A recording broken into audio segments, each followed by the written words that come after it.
Hello again, YouTube land. So today's posting is a kind of follow-up from last week and my husband's adventure.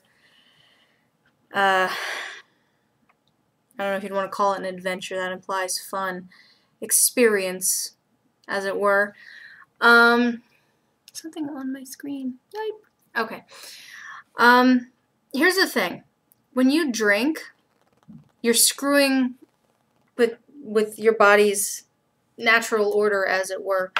You know, because if you were supposed to feel inebriated all the time, you would. But the thing of it is that when you drink, quite often what you don't realize is that you are subjecting your body to a situation it is not only unfamiliar with, assuming you're not a heavy routine drinker, but it's also a state which your body is unaccustomed to and doesn't know how to cope with. Physiologically, you are putting yourself at a disadvantage long term because, alright, say you have a drink or two, it's not going to have the same effect as if you have several or a couple that are way too strong. Because you're going to be paying for that, not just the next day when you have, you know, a hangover or a blackout and a hangover or just residual in the morning. It's going to be several days before homeostasis completely returns to your body, and that means a weakened immune system. Well, lo and behold, Sam has not been feeling well the last couple of days. He actually got off to work pretty late today, probably like a half day, I guess you technically call it. Because he was sick yesterday, but he went to work, and then he came home and he felt, and then he got up this morning, and from how he sounded and looked, I was like, you're not going anywhere, go to sleep. Because that's one of those few times, if you have relatives that you take care of, or a spouse, or children, there are those times where, you know, you're the one responsible and you're the one who has to look at the situation and go, yeah, no, you think you're going somewhere, and that's amusing because you're not. Which, you know, the way I phrase it is a lot more pleasant than how it used to be told to me when I was a kid. But that was the case this morning, and he's feeling better. A good deal of over-the-counter pharmacology later. He's feeling better. Not perfect. I mean, only time and patient care is really going to resolve flu or cold-like symptoms. The other thing that's not helping is the weather, man. I'm all for warm weather. Not hot. Warm weather. See, I grew up in Maine. My idea of seasons are hot, cold, and what the hell do you call this? Maine doesn't have 4 seasons. It has 2 and a question mark. So, you know, for me, moving back to New York, as variant as the winters can be, I mean, let's just compare this winter to last winter, shall we? I'm not used to there being 4 distinct seasons.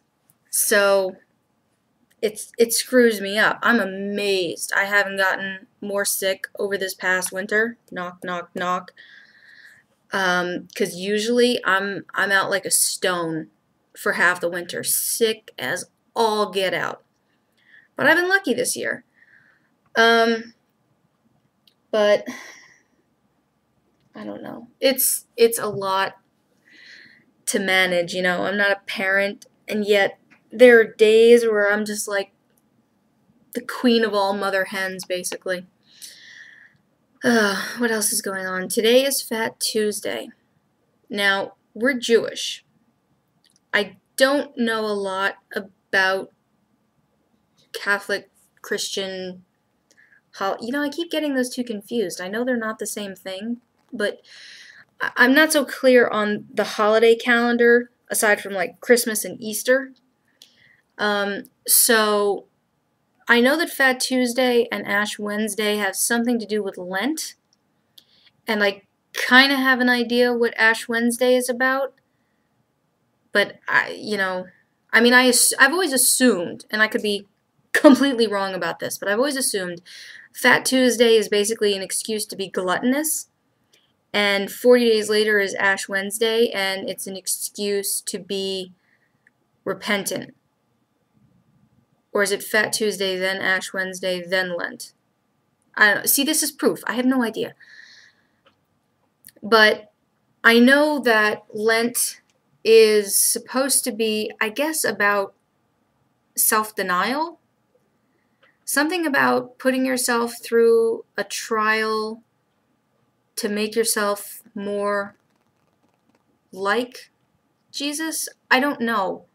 I admit, as much as I know about mythology and religion and polytheism and monotheism, there are some things about Christian studies, Catholic studies that just, they've never sunk in with me. I don't know why. But that's why I don't quote too much of that sort of history, because I'm not familiar enough. I could be getting so many things wrong that it is, quite frankly, offensive.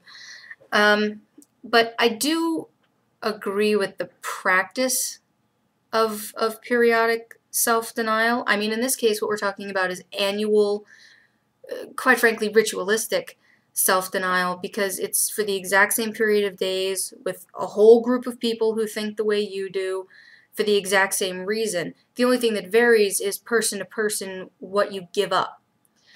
But yeah, but I do. I mean, there are times I do that. I go through these phases where I say to myself, you know what, that's it.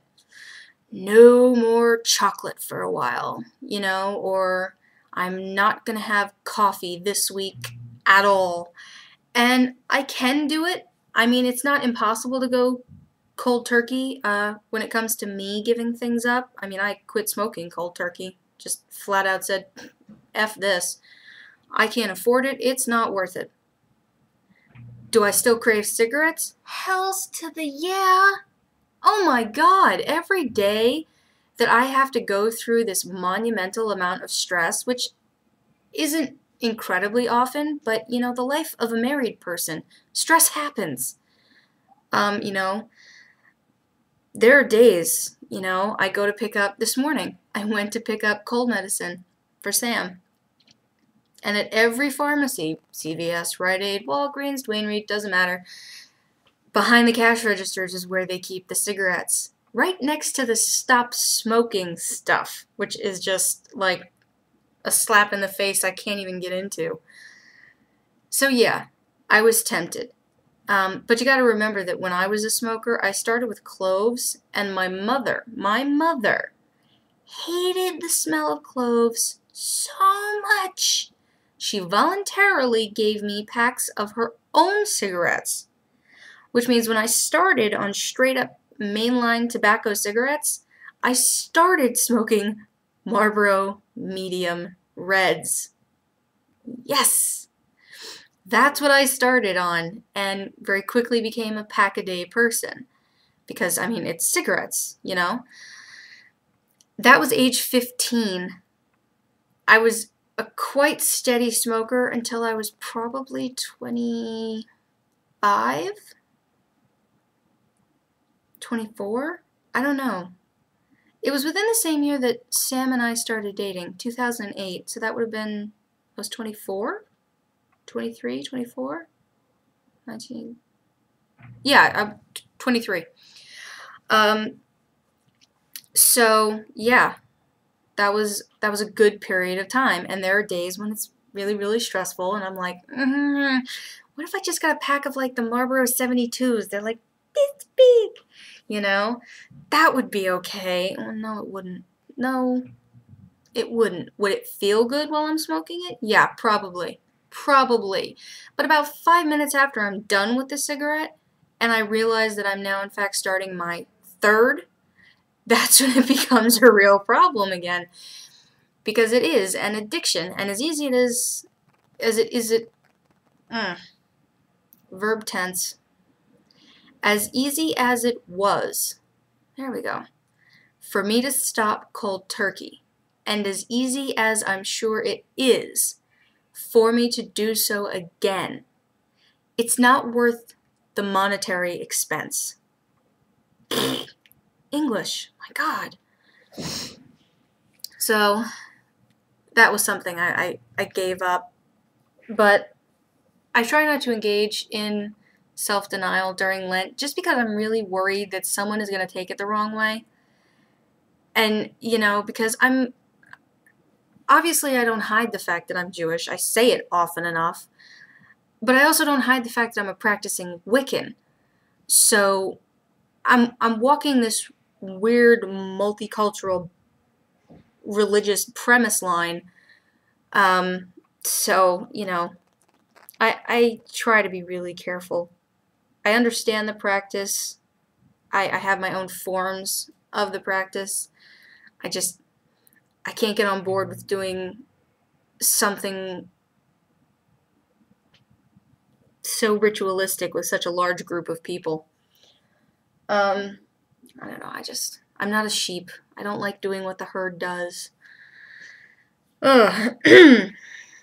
But the other thing is that it's week number, oh my God, 3 of being back on Weight Watchers. And I'm trying to keep up with it. I'm trying to not go over my daily points, which is not the easiest thing days when I'm really, really stressed.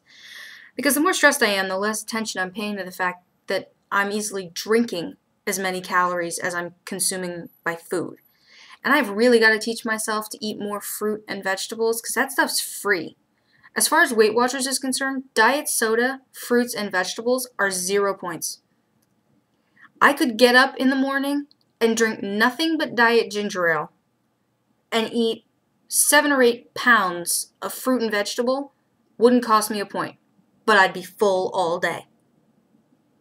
Think about that for a minute. But you know what? If people had the willpower to do that, they wouldn't need programs like Weight Watchers, would they? I sure as hell wouldn't. The upside about being on week 3, though, is that after the first couple of weeks, there's going to be fluctuation. Like, you think you're going to go down so much the first week, and then you don't really do as much exercise the second week, or vice versa, or something like that. So, coming into week 3, I'm down 6 pounds, which, I mean, it's good. That's great. That's an average of 3 pounds a week so far, but it's only been 2 weeks. Talk to me 6 months from now. But I do want to get at least 100 pounds shaved off this, because it's ridiculous. I only this morning stopped and thought about the math. When I started dating my husband back in 2008, I was probably 215. And that was up from where I had been at the low point, because after the surgery, after gastric bypass, I got all the way down to 175. And some of it you're going to put back on because it's too hard a yo-yo snap. You're going to put something back on, and I knew that coming in. So when I leveled out for the most part at around 200, I thought, okay, well, you know what? This is decent. That still puts me 140 pounds down from my high. I can live with that. I just have to maintain. Well, I was probably like 215, like I said, once Sam and I started dating. By the time we got married this past September, I was all the way back up to like 275, 280. That's ridiculous. In 4 years of being in a comfortable relationship, I went beyond relationship gut. Like, I didn't even put on the 10 or 20 pound spread that a lot of people do when they just give up because they're in a comfortable situation long term. I just oh my God. Which is why I'm back on Weight Watchers now. And I'm doing dance workouts every other day and increasing the amount of time I spend outside walking because it's New York, so why the hell not? But that's the end of my ramble for today. Hopefully Sam is feeling better by the time he gets home and gets some more sleep and everything. And I will talk to y'all later. Hope everything's going well for you.